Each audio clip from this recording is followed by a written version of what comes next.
Allahumma salli wa sallim ala nabiyyina wa habibina Muhammadin wa ala alihi wa azwajihi wa zurriyyatihi wa man tabi'ahu bi ihsanin yaumiddin wa ba'd.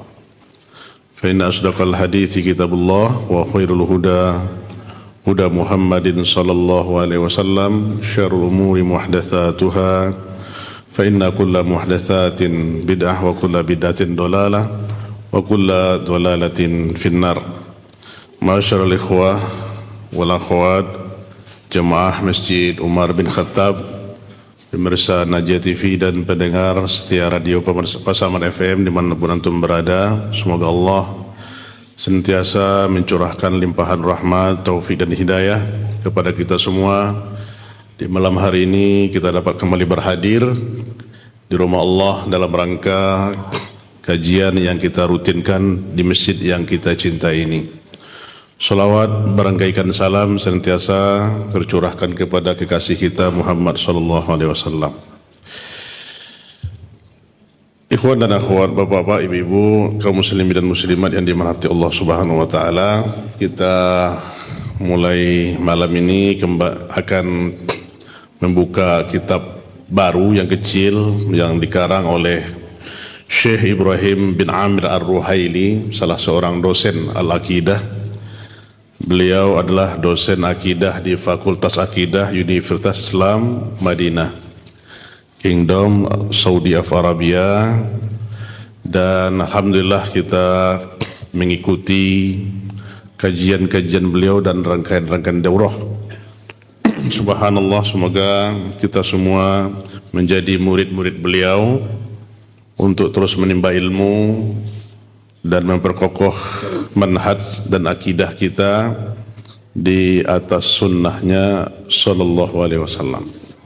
Kitab yang beliau tulis itu yang bernama Tazkiyatun Nafs, Mafhumuha wa Maratibuha wa Asbabiha, yaitu Tazkiyatun Nafs, salah satu kitab kecil.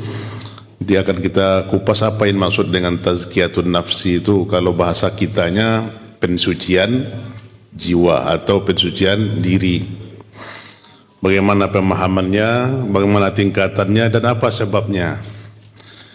Ini beliau karang, dan ini merupakan ceramah beliau, ya, ceramah beliau yang dia sampaikan via hatif dengan HP.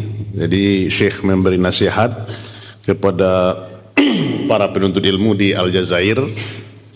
Kemudian ada sebahagian mereka talibul ilmi mentafriq, artinya meringkas dari kajian beliau itu, kemudian disampaikan ke beliau tulisan ini, dan akhirnya mereka Syekh membuat nama, judul bukunya itu Tazkiyatun Nafs, Mafhumuha wa Maratibuha wa Asbabuha. Semoga Allah ya menjadikan kita semua, menjadikan amalku ini, kata Syekh, sebagai amalan ikhlas untuk mencari wajahnya Allah Subhanahu wa taala dan bermanfaat kepada kaum muslimin, dan membalasi setiap orang yang cukup andil, turut andil dalam menghimpun dari kitab ini. Beliau tulis tanggal 14 Safar 1431 Hijriah. Beliau memulai mukaddimahnya dari kitab beliau ini dengan setelah memuji Allah Subhanahu wa taala dan menyanjung dan bersalawat kepada Rasulullah sallallahu alaihi wasallam. Kemudian beliau memulai mukaddimahnya dengan ungkapan beliau, hafizallahu taala, fala syakka anna tazkiyatan nafsi maudu'un azim, ya. Tidak diragukan lagi bahwasanya Tazkiyatun Nafsi itu adalah suatu tema yang sangat perlu kita dalami, suatu pembahasan yang agung, suatu yang harus kita gali, dan dia itu adalah pembahasan yang penting yang telah dilakukan perhatian sebelumnya oleh generasi Salafunas Saleh. Para generasi Salafunas Saleh mereka semuanya intens, semuanya perhatian bagaimana terus mengkaji pembahasan ini, ya. terus buat kajian-kajian, menyampaikan tausiah-tausiah tentang tazkiyatun nafs. Bagaimana supaya kita mengetahui hakikatnya. Dan ini bersumber dari kitabullah dan sunnah Nabi SAW. Jadi landasan tazkiyatun nufus itu adalah dari kitabullah dan sunnah Rasulullah SAW, sebagaimana yang kita maklumi, kata Syekh. Ya, karena ini adalah telah jelas kepada kita judul atau tema yang sesuai dengan syariat, ya, yang sesuai dengan syar'i, yang bersumber dari kitab dan sunnah, dan juga menunjukkan betapa pentingnya. Wa hadza mimma yadullu ala ahamiyatihi, ya, wa inna ma unabbihu ala hadhil masalah. Aku, kata Syekh, memberi tanbih, ya, perhatian kepada masalah ini, ya. Kenapa beliau perhatian dengan masalah ini? Karena ada sebahagian manusia, kata beliau, yantalikuna fi kalimatihim wa fi mawa'idhim min ibarat au min mustalahat ghair syar'iyyah. Jadi banyak orang-orang yang cenderung hari ini, ya, di zaman kita ini, yang sebagai tampil untuk mensucikan jiwa, ya, untuk mensucikan hati, tetapi tidak masyriah, tidak sesuai dengan syariat. Berbagai pola yang mereka lakukan, ya, seperti yang terjadi di negeri kita ini, ya, banyaknya pelatihan-pelatihan, ya, untuk sarana pensucian diri, ya. Bahkan diadakan pula daurah-daurah, ya. Diadakan juga seminar-seminar, ya. Kemudian ada pula menginap di hotel dengan bayaran tertentu, ya. Tapi tidak bersumber dari Al-Quran dan Sunnah. Akhirnya mereka mengeluarkan biaya yang banyak, sementara hatinya kering dari cahaya ilahi. Kenapa? Karena tidak bersumber dari nusus, dari nas-nas syariat. Ya, ini kita perhatikan, ikhwas sekalian yang mulia Allah, ya, karena marak beberapa waktu yang lama di negeri kita ini, ya, pelatihan-pelatihan untuk bagaimana mensucikan diri. Bahkan hari ini juga muncul pula istilah semedi, ya. Mana itu? Masya Allah, istilah semedi. Padahalnya kita lihat semedi itu dari mana asal usulnya.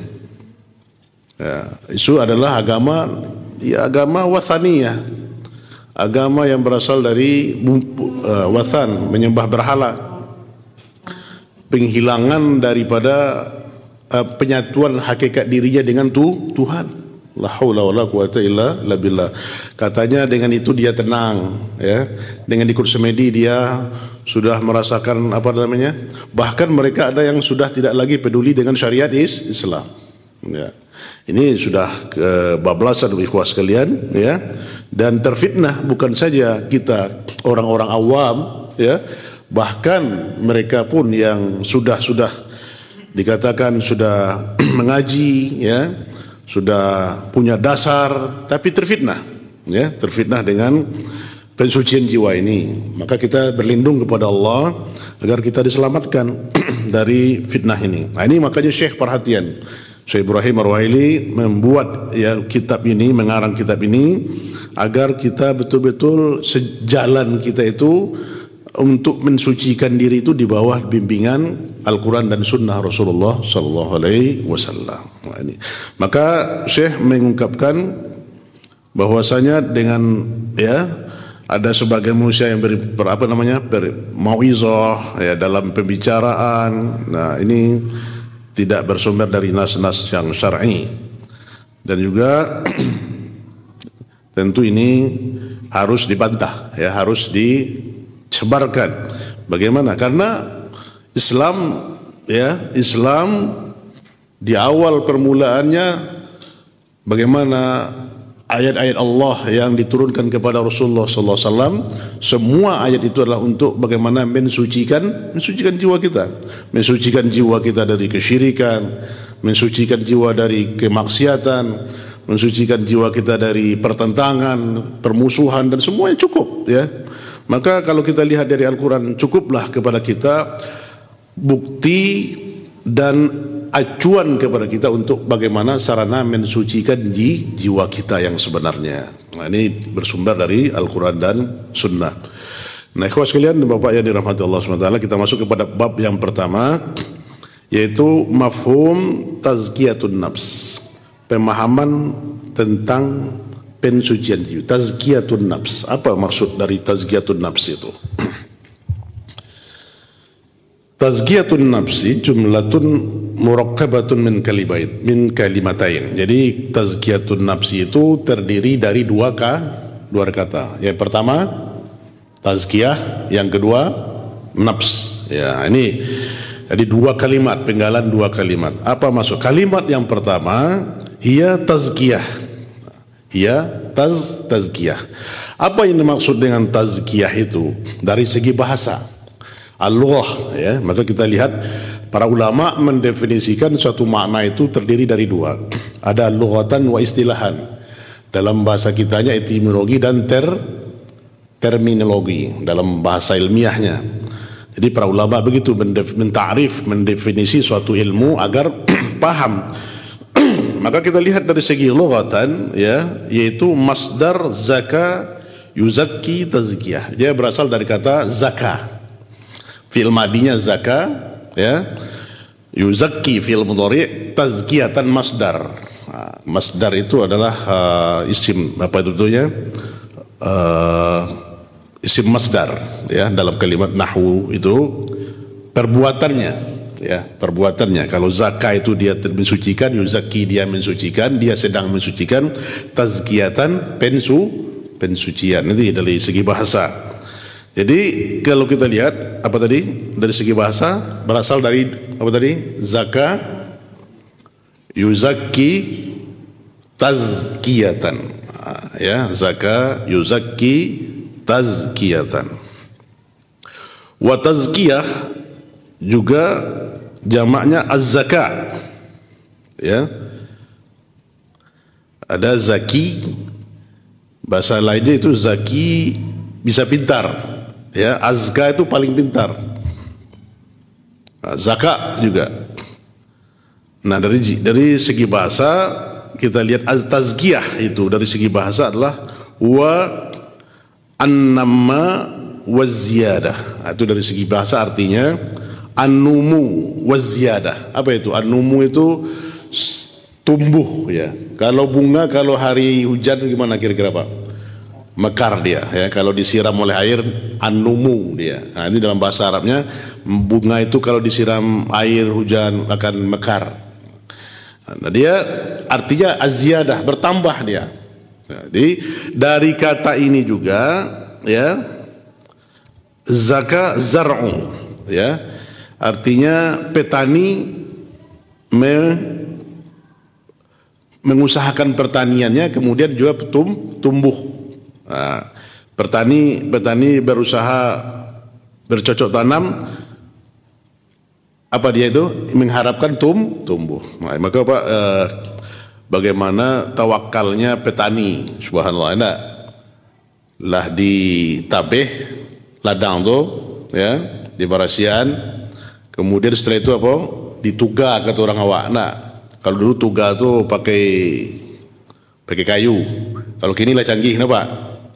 Menuga surang lagi kini. Kalau dulu sekampung kita datang menuga kan, kalau kini satu orang saja dia sudah bisa berapa luas. Setelah ditanam, bagaimana tawakalnya petani ini? Ya, lihat bagaimana dia menyerahkan urusan itu kepada Allah. Apa diharapkannya? An-numu, agar yang ditanam itu tumbuh. Maka tawakalnya, berserah dirinya kepada Allah tinggi. Maka bertani dan berdagang itu suatu usaha yang dicintai oleh Allah, ya, suatu pekerjaan yang karena tawakalnya tinggi. Nah, jadi petani dia zakat zar'a ain nama, atau juga zakal mal, bertambah mal, harta. Jadi zakat itu berasal juga dari kata zakah, ya, zakat. Hukum Islam kita yang hukum Islam yang Hah? Yang keempat? Sumarat kuno. Yang keempat. Keempat berarti ya. Rukun Islam yang keempat, az-zakah ya. Kenapa? Az-zakah fi zakat dari segi syariat itu adalah zakatun li'annaha tazidul mal. Karena zakat itu akan menambah harta, barakatan wa nama, berkah dan tumbuh. Nah, di sini asal kata zakat berasal dari kata zakah juga, zakah yuzakki tazkiyatan, dan berasal juga dari kata zakat ya. Zakah ini berasal dari kata zakah juga, artinya tumbuh. Artinya kalau harta kita zakatkan akan bertambah. Nah, zakat yang kita keluarkan dari harta-harta yang tertentu dalam amanah harta yang kita zakatkan ya, tijarah, perdagangan. Ini panjang pembahasannya. Kalau kita punya usaha ya, maka kalau kita simpan ya, kemudian kita hitung selama setahun haul dan nisabnya cukup 85 gram emas, timbangan kalau keuntungan kita itu ya, maka dihitung 85 gram emas, kemudian dikeluarkan 2,5%. Kemudian hewan-hewan ternak ya, kita keluarkan hasil pertanian. Nah, ini semuanya itu ada ketentuan-ketentuannya yang harus kita keluarkan. Nah, kalau kita keluarkan zakat ini, maka harta kita akan bertambah. Nah, inilah bedanya konsep kita Islam dengan non-Muslim. Ya, ikhwas sekalian. Kalau mereka katanya kalau di harta itu dibelanjakan akan habis. Harta kalau dikeluarkan akan habis. Tapi kalau kita harta kalau dikeluarkan untuk jalan Allah akan bertambah. Nah, begini. Nah, ini yang dikabarkan oleh Nabi kita yang mulia sallallahu alaihi wasallam. Olihada akhbara Nabi sallallahu alaihi wasallam annahu ma naqasa malun abdin min sadaqah. Ma naqasa malun abdin min sadaqah. Ya.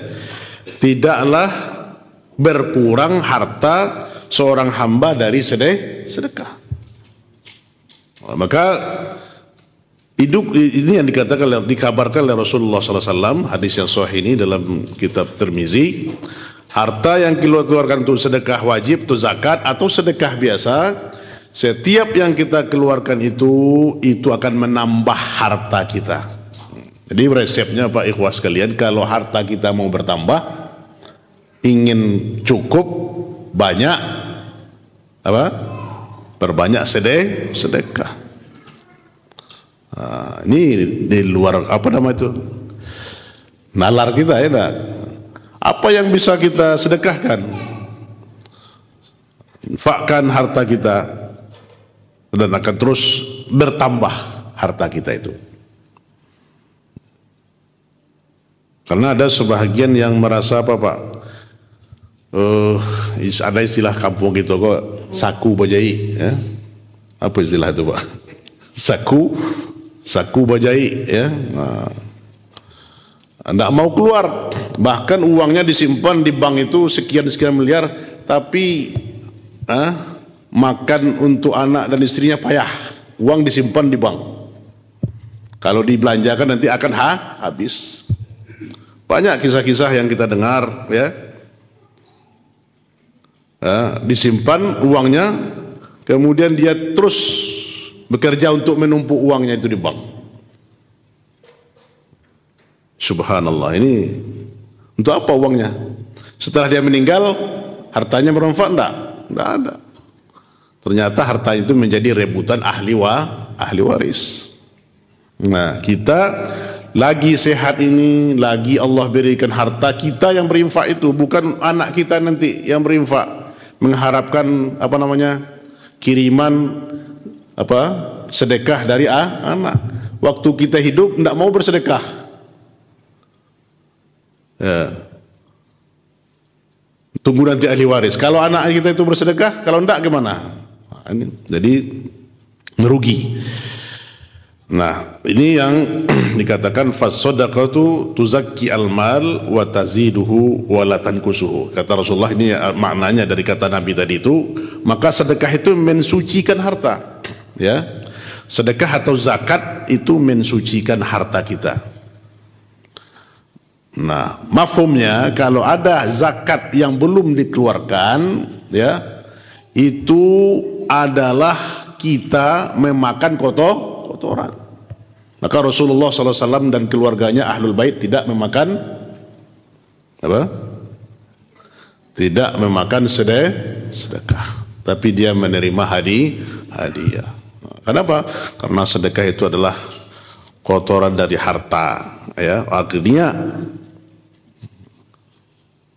Nah, maka di sini sedekah akan mensucikan harta kita. Maka kita keluarkan hak-hak itu. Hak fuqara dan para miskin, yang asnaf yang 8 yang harus kita keluarkan, dan akan menambah harta kita terus seperti yang kita sampaikan tadi, ya, dia akan bertambah terus. Kemudian ikhwas fillah, wa tazkiyatul mudhafata ila nafsi huna hiya tazkiyatul syar'iyyah al-madhkurah fi kitabillah wa fi sunnati Nabi sallallahu alaihi wasallam. Nah, yang kajian kita di dalam pembahasan kitab ini, kata Syekh, adalah ini disandarkan kepada diri kita. Nah, ini nafsi itu jiwa, diri. Ini kita ini dari ujung rambut sampai ujung kaki itu kita, nafs, ya. Yaitu tazkiyatu syar'iyyah, yaitu tazkiyah secara syar'i, ya, yang disebutkan oleh Allah di dalam kitabnya Al-Quran dan sunnah Nabi-Nya Sallallahu Alaihi Wasallam. Jadi ini akan kita bahas nanti, bagaimana pola, bagaimana caranya, apa sebabnya, kiat-kiatnya kita bisa mencucikan jiwa kita itu. Apa yang boleh, ya, apa yang kita tidak boleh lakukan, ya, dalam sarana menjaga kesucian diri kita.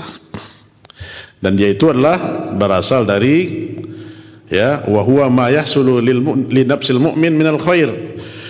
Nah, dia akan, seorang mukmin nanti akan mendapatkan nafsu, diri jiwanya itu mendatangkan kebaikan. Maka seseorang yang perhatian menjaga kesucian dirinya, dia itu akan mendapatkan kebaikan. Nah, artinya Pak, dia terus berupaya untuk bagaimana mensucikan dirinya, mensucikan jiwanya. Karena apa? Karena jiwa ini kan Pak banyak, banyak penyakitnya, ya kan? Yang kita insya Allah, ya, amin, ya, insya Allah yang rajin sholat ke masjid, ya, jamin tak kita hati kita bersih terus? Nah, tidak bisa, ya. Pasti datang terus gangguan itu. Nah, ini bahkan yang kita pun ini yang intens, siapa yang mengganggunya? Siapa? Syaitan itu, ya. Iblis dan bala tenteranya lebih intens, ya. Tapi kalau yang sudah apa itu, apa namanya, udah masuk dalam kotak itu, mereka tidak peduli lagi itu. Dia celik-celik di jauh itu, ya, kan itu. Nah, kalau madu hati beko kama saji mulai diganggu, ya. Tapi kalau maksiat itu dibiarkan oleh syaitan yang kerjanya mengganggu kita yang rajin sholat ini, ya, yang rajin sedekah, yang rajin umroh, yang rajin haji, ya, yang rajin ke tanah suci. Nah, nanti selfie, saya sekarang sedang berdoa, ya. Apa ya? Sekarang kan ada sedang tawaf, masya Allah, la haula wala quwata illa billah. Nah, ini banyak yang terjadi nanti. Bagaimana kita akan bersih, ya, keikhlasan kita nanti? Karena begitu banyak halangan untuk kita untuk tetap teguh di atas pensucian diri kita ini. Nah, jadi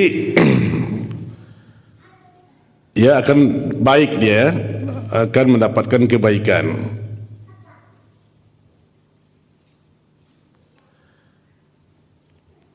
Ya, jadi dia akan mendapatkan kebaikan dan berkah. Kata Syekh di sini, wahia ma yahsulu ali nafsil mu'min minal khair wal barakah. Seseorang mukmin itu akan mendapatkan kebaikan dan berkah disebabkan al-inayatu bihazal janib alladhi huwa tazkiyatun nafs. Jadi dia akan mendapatkan keberkahan disebabkan karena perhatiannya untuk, ya, mencari atau mempelajari tazkiyatun nafs ini. Nah, wal maksud bin nafsi huna laisat hiya an-nafs allati takunu fil jasad faqat. Nah, kata Syekh di sini, ikhwas sekalian, maksud dengan nafsu, jiwa di sini itu bukanlah hanya nafsu semata atau jiwa semata, diri kita. Atau kita katakan jasad saja yang nampak, ini fisik saja yang nampak, yang kasat mata, nah, kan jasad nih.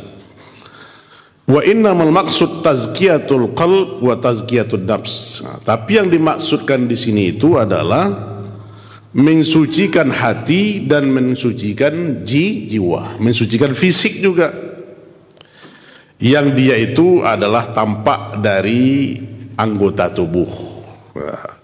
Allati hiya mu'athiratun fil jawar, yang dia itu tampak bekasnya dari anggota tubuh. Nah, ini yang kita katakan itu apa? Hati, amalan itu menunjukkan hati. Nah, ya kan? Seseorang hatinya itu selamat kan tergambar dalam gerak-geriknya. Maka pekerjaan, kelakuan atau perangai seseorang itu adalah cerminan jiwanya atau cerminan hati. Nah, begitu tergambar. Kan itu Bu ya. Kalau sedang lama-lama kira-kira tuh, sedang enjoy, sedang santai. Anggota tubuh kita merasakan apa? Agak senang, enggak? Tapi kalau kita sedih dalam jiwa kita, anggota tubuh kita juga merasakan, ya. Kalau orang yang hatinya sedang tumbuh itu, sedang mekar itu, ya tenang saja bawaannya. Tapi kalau dirundung sedih, dirundung suka, dirundung duka, lihat anggota tubuhnya. Untuk itu, ya walihaza akhbarallahu azza wa jalla bil falah wal fauz liman zakka nafsahu. Maka di sini Allah Subhanahu wa taala mengkabarkan kepada kita tentang keberuntungan. Al-falah. Al-falah itu keberuntungan. Hayalal falah, kata muazzin. Marilah kita menuju kemenangan. Jadi orang yang datang ke masjid itu akan menang insyaallah. Ya. Kalau tidak ke masjid berarti tidak menang. Tidak menang dari apa? Tidak menang dari syaitan, kalah terus, Pak, ya. Jadi kalau dia tidak menjabah muazin itu, diseru oleh muazin ke masjid mendapat kemenangan, dia tidak datang, berarti dia kalah gitu. Makanya dikuasai oleh syaitan terus.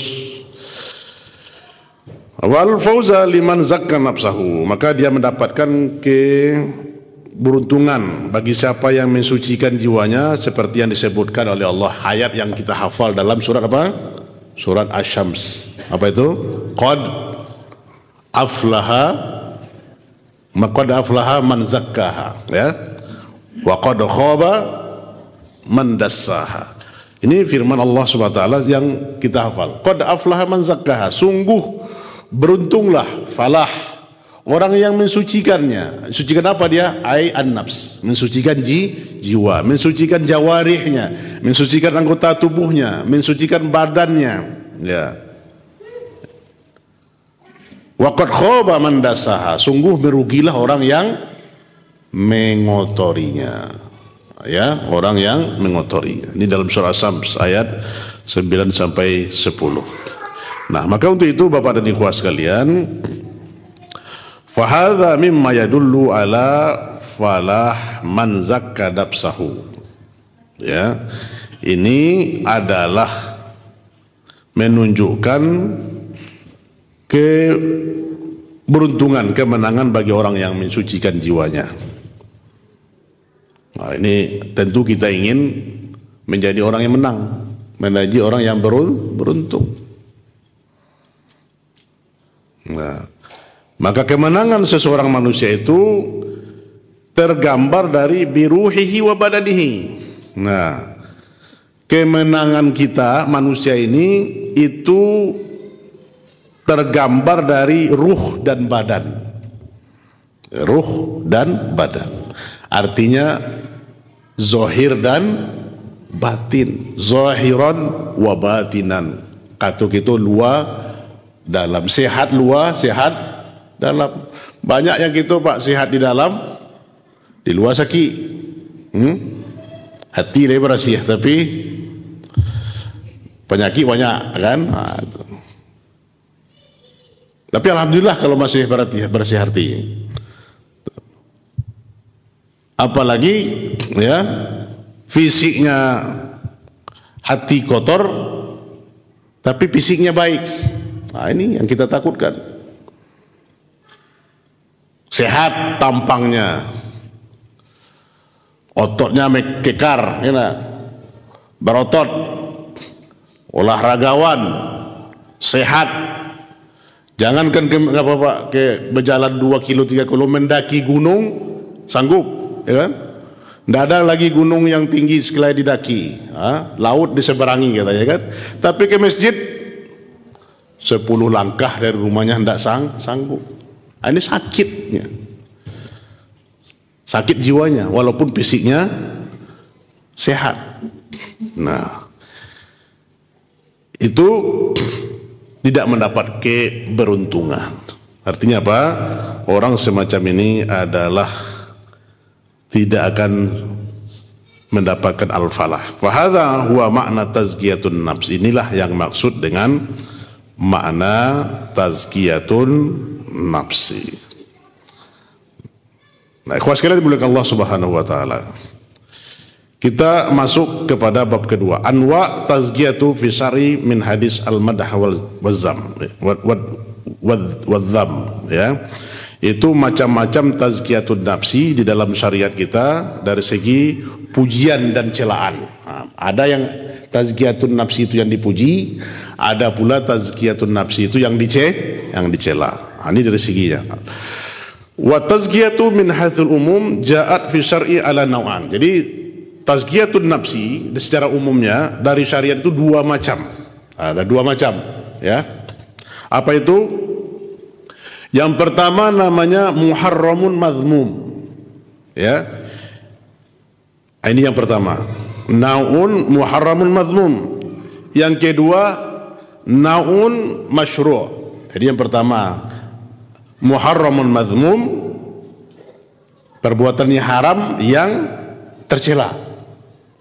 Yang kedua naun masyru', yang disyariatkan. Nah, ulangi lagi. Apa itu? Muharramun mazmum, muharramun mazmum yang diharamkan dan tercela. Kemudian naun masyru', yaitu yang disyariatkan. Kita lihat apa itu definisi nau al-mazmum. Al-mazmum yang tercela tadi.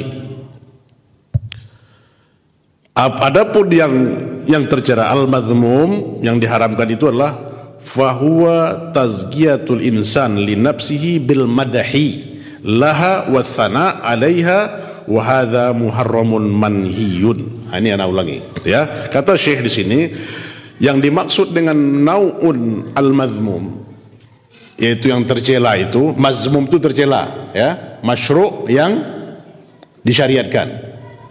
Ya, mazmum yang tercela yaitu tazkiyatul insan, seseorang manusia yang mensucikan jiwanya, ya. Mensucikan jiwanya dengan apa? Bil madahi, dengan pujian-pujian kepada dirinya dan menyanjung-nyanjung dirinya. Jadi dia memuji dirinya dan menyanjung-nyanjung dirinya. Ini dia naun, ya, mazmum yang tercela. Jadi kita menyanjung diri sendiri, mensucikan diri sendiri. Nah, inilah yang dikategorikan hadza muharramun manhiyun. Ini adalah termasuk perbuatan haram yang dilarang. Hukumnya muharramun manhiyun, haram dan dilarang. Nah, apa kata Rasulullah? Kata Allah dalam firman-Nya An-Najm ayat 32. Allah katakan, ini dalilnya, Kalau ada katakan nanti apa dalilnya? Fala tuzakku anfusakum wa a'lamu bimanittaqa. Ya. Fala tuzakku anfusakum wa a'lamu bimanittaqa. Janganlah kalian mensuci-sucikan diri kalian sendiri. Dianya Allah itu sangat tahu dengan orang yang paling takwa. Nah, ini dalilnya Pak ya. Fala tuzakku anfusakum huwa a'lamu bimanit taqwa. Janganlah kalian mensuci-suci diri menganggap diri kalian suci. Dia Allah lebih tahu dengan siapa yang paling takwa. Ini dari An-Najm ayat 32. Maka kata Ibnu Katsir rahimahullah dalam menjelaskan makna ini, fala tuzakku anfusakum, apa kata Ibnu Katsir mengomentari, ai tamdahuha, artinya dia memujinya. Al-madah itu memuji. Nah, jadi dia memujinya diri sendiri. Wa tashkuruha, nah, dia berterima kasih kepada dirinya, ya. Artinya apa? Membilang-bilang dirinya itu kepada dirinya sendiri. Artinya ya diri semuanya, ya. Watanmu bi'amalikum, dan merasa dengan amal-amalnya, merasa bangga dengan amal-amalnya sendiri. Nah, itu maksud Ibnu Katsir dalam mengomentari fala tuzakku anfusakum wa a'lamu bimanit taqwa. Nah, itu ikhwas sekalian, dilarang kita, kata Syekh, fanuhina an nuzakki anfusana bitsana 'alaiha wa tamjidiha bil kalam. Maka kita dilarang oleh Allah untuk mensuci-sucikan jiwa kita, mensuci-sucikan diri kita dengan pujian atau menyanjungnya dengan perkataan. Nah, kalau ndak diambo ndak selamai ang doi. Dek kau pak, hati-hati gitu, ya. Kalau ndak diambo mungkin ang lah, ndak dolei. Nah, ini ananiyah dalam bahasa kitanya. Karena saya. Nah, ini dengan perkataan. Na'udzubillahi min dzalik. Fa hadzal nau' muharram alladzi nahallahu anhu. Maka ini adalah perbuatan yang diharamkan oleh Allah dan kita dilarang untuk melakukannya. Ya, kita nasihati diri kita dan kita semua ikhwas sekalian untuk hati-hati dengan ini. Dan kata Syekh yang kedua, tadi yang pertama apa? Yang pertama tadi naun mazmum, yang tercela. Yang kedua, nau masyru', yang disyariatkan, mamduh al-marghub. Masyru'nya di sini yaitu al-mamduh wal marghub. Mamduh yang dipuji, al-marghub yang diinginkan. Nah, itu yang masyru' ya. Yang masyru' itu ada dua, mamduh yang dipuji, al-marghub yang diharapkan. Nah, ini yang kedua ini. Apa itu? Supaya kita melakukan ini. Fahuwa tazkiyatun nafsi bil a'mali sholihah. Apa maksud itu? Dia itu mensucikan diri kita dengan amal-amal yang soleh dan solihah. Ya. Adalah dengan seorang muslim an yuzakkil muslim nafsahu bi taatillah. Ya, seorang muslim itu mensucikan jiwanya dengan taat kepada Allah Subhanahu wa taala.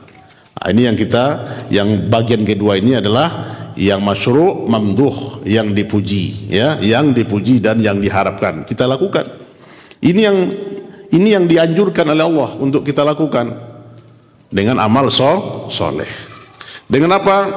Ketaatan kita kepada Allah. Dari apa? Minal i'tiqad. Dari akidah, keyakinan. Nah, maka terus ikhwas sekalian, kita perbaharui terus iman kita. Jaddidu imanakum. Terus perbaharui setiap hari, kita harus belajar tauhid. Terus belajar tauhid, terus belajar akidah. Wal qaul, dan perkataan, wal amal, dan perbuatan. Nah, ini nanti akan kita jelaskan pada poin-poin berikutnya. Ya, ini kata Syekh. Jadi Ini dia pembahasan kita di kesempatan yang ringkas ini. InsyaAllah setelah azan kita nanti tanya jawab, ya. Kita tanya jawab tentang pembahasan ini. Semoga bermanfaat kepada kita semua. Wallahu ta'ala a'lam bisawab. Baiklah ikhwah sekalian dan akhwati azillakum jami'an, jamaah Masjid Umar bin Khattab dan pemirsa Raja TV dan pendengar setia radio Pasar kita di sesi kedua ini bersoal jawab. Kalau ada yang diragukan atau yang ditanyakan pembahasan kita tadi, tafadhol, kalau ada kita bersoal jawab. Tafadhol Abu Fatih.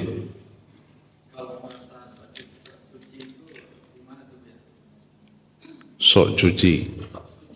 Masya Allah ini. Masya Allah ini kata-kata sok suci ini ditanya dulu, sucinya seperti apa? Ya. Kalau sok sucinya dari perbuatan maksiat, ya, suci dari kesalahan, dia ini adalah pengakuan ini yang tercela tadi. Jadi kajian kita itu ada yang mamduh tadi, yang dipuji, mensucikan diri kita yang dipuji, dan ada yang mamnu'. Salah satu yang dilarang itu adalah kita mensucikan diri kita sendiri dengan perkataan, ya, menganggap diri kita suci, ya, terlepas dari perbuatan maksiat dan semacamnya, ya, kita menganggap diri kita itu sudah bebas dari dosa, maka kita tidak boleh mensucikan. Fala tuzakku anfusakum, ini dalilnya. Janganlah kalian menganggap suci dari kalian. Wa a'lamu bimanittaqa, dialah yang paling tahu dengan orang yang takwa. Nah, dalam di sini prinsipnya tidak boleh kita menganggap diri kita suci dari dosa, suci dari kesalahan. Bahkan kita dikatakan oleh Rasulullah sallallahu alaihi wasallam, kullu bani adam khata'un wa khairul khata'ina tawwabin. Setiap anak Adam itu pasti tersalah, pasti melakukan kesalahan, pasti melakukan dosa, dan paling baik di antara mereka itu adalah menyesali kesalahannya kemudian bertaubat. Maka di sini dalil dari Rasulullah SAW bahwasanya selain Nabi adalah tidak suci. Tidak, artinya apa itu? Tidak bebas dari dosa. Dan Nabi kita diberi lakop oleh Allah maksum. Maksum itu apa? Asoma, terpelihara dia dari dosa. Kalau dia berbuat salah sedikit langsung ditegur langsung oleh Allah. Apa contohnya? Ditegur langsung oleh Allah. Datang orang buta minta nasihat kepada Rasulullah. Kemudian di samping itu datang pula pembesar Quraisy yang minta nasihat tentang agama. Kemudian Rasulullah berpaling dari orang itu menghadapi pembesar Quraisy ini. Kemudian turunlah abasa wa tawalla an ja'ahul a'ma. Itu tanda Nabi kita maksum. Kalau kita nggak ada jaminan kita lepas dari kemasalahan. Maka sebaik-baik kita lah tobat. Maka setiap hari kita tobat. Bagaimana tobat kita? Setiap hari. Pagi itu kita harus istighfar berapa kali? 100 kali. 100 kali harus istighfar. Kalau sudah zikir pagi kita, sudah insya Allah sudah dikatakan oleh Rasulullah sallallahu alaihi wasallam. Maka zikir pagi kita, sesibuk-sibuk apapun kita ikhwah sekalian, kita usahakan untuk zikir pagi. Zikir pagi kita akan dijaga oleh Allah dari pagi sampai sore. Kalau kita zikir sore, kita akan dijaga oleh Allah sampai penjagaan siapa lagi yang kita minta, ya? Penjagaan siapa lagi? Subhanallah, ini keistimewaan Allah yang memberikan kepada kita kekuatan ini. Kalau orang Pak membayar satpam berapa gaji sekarang? Nah, kalau di perusahaan menjaga 24 jam digaji, ya. Apalagi pengawal pejabat, ya, mulai yang terendah sampai yang tertinggi, ya. Itu makhluk yang menjaga. Sekali-sekali walaupun ketat penjagaannya, sekali-kali jebol juga, ya enggak?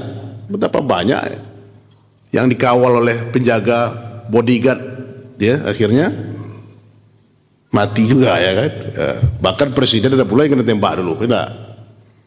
Nah, ini jaminan dari Allah. Kita terus zikir. Nah, maka untuk itu kita harus istighfar 100 kali satu hari minimal. Maka Allah katakan faqul tustaghfiru rabbakum innahu kana ghaffara. Ucapkan terus istighfar. Nah, ini kalau kita terus istighfar, kalimat yang singkat ini akan tersentuh ke jiwa kita langsung. Astagfirullah, astagfirullah. Hilang semua ananiah kita itu, hilang semua pengakuan diri kita itu kita yang semuanya. Astagfirullah, astagfirullah. Inilah kalimat yang harus kita lazimkan. Maka dalam ini sok suci, kalau orang mengatakan sok suci terserah dia lah, ya. Ya dah, orang menganggap kita sok suci, ya itu terserah dia. Tapi kita jangan menganggap kita suci.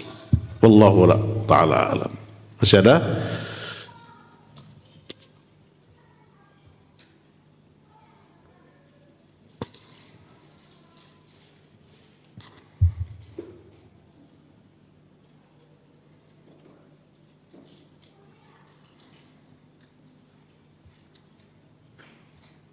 Betul.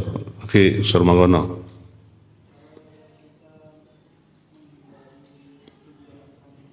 Masya Allah. Cara kita menghindari pujian dan sanjungan. Nah, kalau seseorang memuji kita tidak mungkin menghindari pujian orang, ya, karena kita makhluk, ya, yang bergaul, makhluk sosial. Maka di sini kalau kita dipuji oleh orang lain, maddahani, ya, abdi, maka hamba-Mu ya Allah sedang memujiku dan pujianmu adalah maha tinggi. Kalau kita dipuji oleh seseorang, maka puji langsung Allah. Alhamdulillah. Pujian yang harus kita ucapkan langsung, ya. Dan mungkin kita tidak mungkin mencela orang yang memuji kita. Dan bahkan Rasulullah pernah mengatakan sangat membenci orang yang memuji orang di hadapannya, ya. Tidak boleh. Karena itu kita memberikan racun kepada seseorang itu. Kalau dalam syair Arabnya itu al-madah, ya. Itu kalau orang Quraisy itu dulu al-madah ini salah satu bentuk-bentuk syair, ya. Syair madah. Itu mereka orang Arab itu sangat senang dipuji, ya. Salah satu bait wa abyadu fayyadin yadahu ghamamatun. Nah, ya. Ini salah satu syair itu. Nah, ini kalau mereka semakin tinggi syairnya semakin banyak ada kis itu isinya uang dalamnya. Ini diberikan, ya. Semakin tinggi sastranya, dikasih dia. Maka mereka itu sangat tinggi sastranya orang Arab itu. Nah, salah satu bentuk madah. Al-madah itu memuji, bahkan mereka menyanjung pemimpin, menyanjung berhala, ya. Menyanjung apa lagi? Menyanjung tuhan-tuhan mereka, menyanjung suku, menyanjung kabilah, ya. Inilah yang dijelaskan oleh Rasulullah SAW, yang dihapus oleh Rasulullah, seruan-seruan jahiliyah. Maka pujilah Allah, alhamdulillahi rabbil alamin. Ini yang pantas kita puji. Segala puji hanya bagi Allah, Rabb semesta alam. Nah, bagaimana kita dipuji? Maka kalau ada orang yang memuji kita, maka segera kita untuk memuji Allah Subhanahu wa taala. Dengan pujian tadi kita merasa tidak ada apa-apanya dengan keagungan dan kemuliaan Allah Subhanahu wa taala. Ini untuk apa? Agar kita tidak merasa besar, ya. Kalau kita dipuji kemudian menyanjung diri kita dan kita tidak sadar, ini banyak orang yang akhirnya sombong, timbul arogan lagi seperti Firaun, ya. Dengan kesombongannya dia mengaku sebagai ilah, sebagai Tuhan. Padahal dia memiliki apa-apa, ya. Tidak memiliki kekuatan apa-apa. Nah, maka ini dalam hal ini kita, ya, kalau ada orang yang memuji kita, maka segera untuk memuji Allah Subhanahu wa taala dan istighfar dan mohon ampun kepada Allah Subhanahu wa taala dan ucapkan la haula wala quwata illa billah. Wallahu taala a'lam bishawab. Masih ada? Silakan Pak. Satu lagi. Mohon nasihatnya dan motivasinya Ustaz, dan mohon doanya supaya bisa kita itu selalu di atas sunnah. Iya. Karena di lingkungan kami tinggal ini, masya Allah, Iya. kita itu sudah luar biasa. Apalagi sebutan yang seperti Ustaz sampaikan tadi, yang mengatakan tidak itu Masya Allah. Masya Allah. Allah barik. Hayakumullah, yahfazakallah. Ya, semoga Allah menjaga Bapak dan keluarga. Ya, kita perjuangan di atas sunnah penuh dengan ujian. Dan salah satu akan mengobati hati kita, ya. Salah satu yang pertama kita syukuri dulu. Alhamdulillah, kita sering-sering bersyukur. Alhamdulillahilladzi hadana li hadza wa ma kunna linahtadiya laula an hadanallah.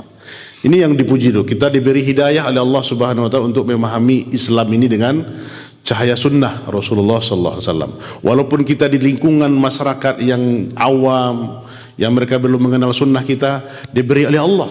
Ini siapa? Karena ini adalah atas keinginan Allah. Wa ma tasyauna illa ayyasha Allah Rabbul Alamin. Kalian tidak bisa menghendaki kecuali yang Allah kehendaki, Rabb semesta alam. Maka ini yang pertama Pak, harus disyukuri kita diberi hidayah di atas sunnah. Ini nikmat yang tidak bisa kita tebus, nikmat yang tidak bisa kita beli. Seandainya lah ini bisa dibeli, niscaya orang yang mampu dan kaya akan membelinya, tapi tidak bisa. Allah yang memberi petunjuk hidayah itu taufik kepada para hambanya. Maka bersyukur kepada kita semua ikhwah sunnah, ikhwan salafiyin dimanapun kita berada. Ini yang sering disampaikan oleh anak hadir dalam daurah Syekh Ibrahim, luar biasa. Luar biasa, beliau khusus inten menasihati ikhwah salafiyin dunia ini agar kita untuk senantiasa istiqomah di atas manhaj, ya. Karena apa? Kalau kita sudah di atas manhaj ini godaannya besar. Godaannya besar, halangannya luar biasa. Kadang kita ilmu tinggi tapi akhlaknya jauh. Ini sering dinasihati oleh Syekh, ya. Banyak ini juga dia menimpa kita Pak, orang yang mau mengaji, tapi bahkan di kalangan yang sudah dikian lama thalibul ilmi pun terfitnah. Nah ini yang kita harus, makanya Syekh kepada kita para thalibul ilmi itu agar jaga terus, jaga istiqomah, ya, jaga istiqomah di atas sunnah ini. Dan jaga agar jangan tergelincir kembali kepada kebidahan.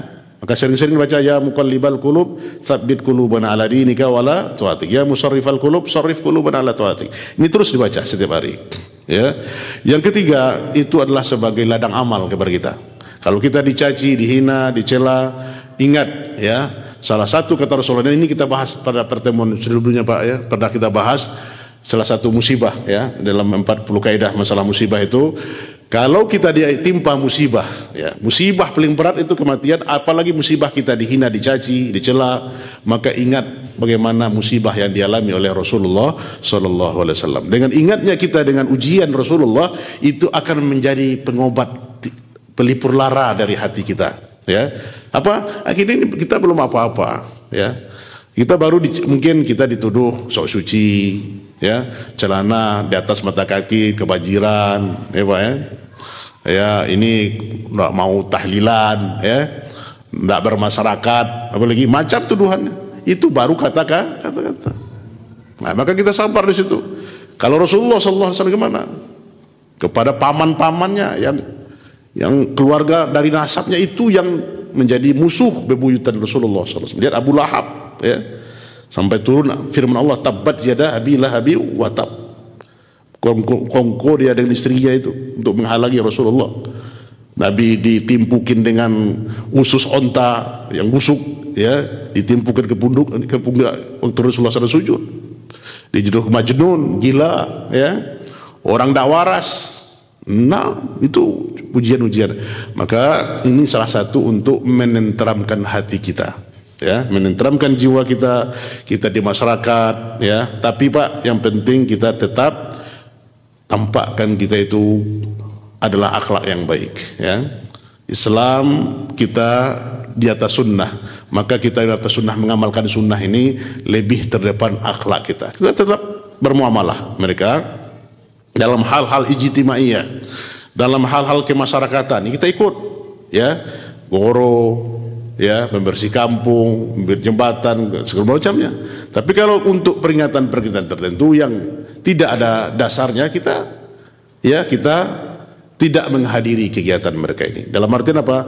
Kemasyarakatan ini di atas agama kita. Maka di sini nasihat kita adalah semoga Allah menjaga Bapak dan tetap istiqomah dalam berjuang ini, terus hadir ke majelis ilmu. Dimanapun ada kajian-kajian yang menguatkan untuk kita. Kemudian seterusnya mujalasatu ahlil khair, duduk terus bersama kawan-kawan yang baik, ya.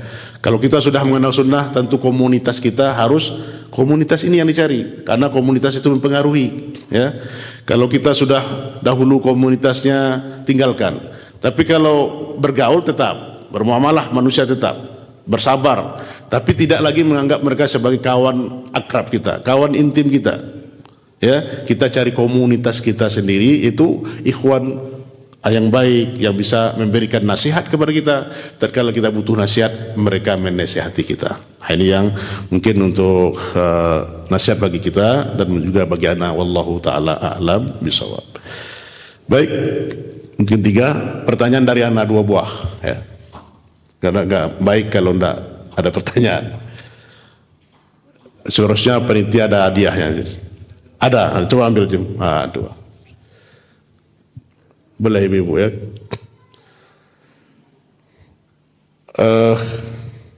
Kitab yang kita bahas ini, apa judul bahasa Arabnya?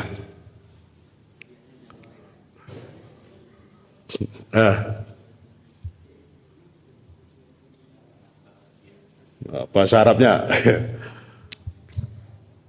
ada ibu-ibu?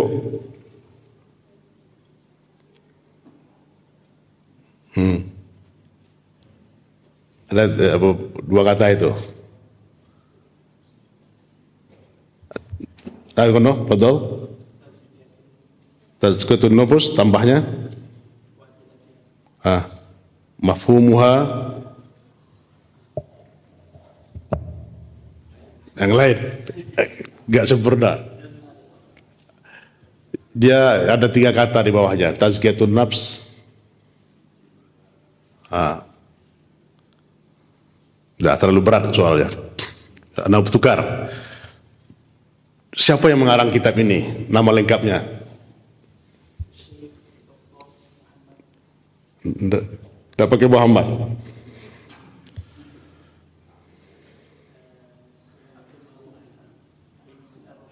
Tidak. Khata. Salah.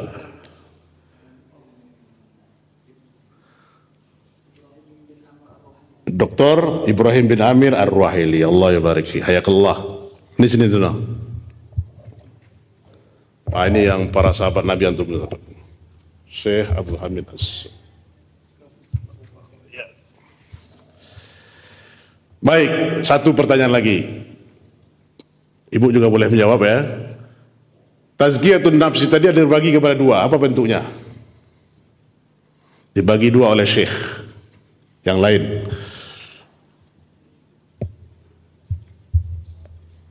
Tidak usah dijelaskan, hanya istilahnya saja.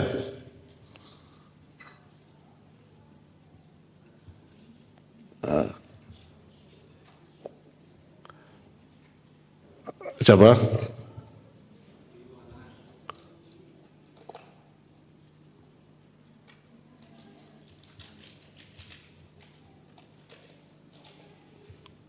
Tiga, 2, 1. Kelas.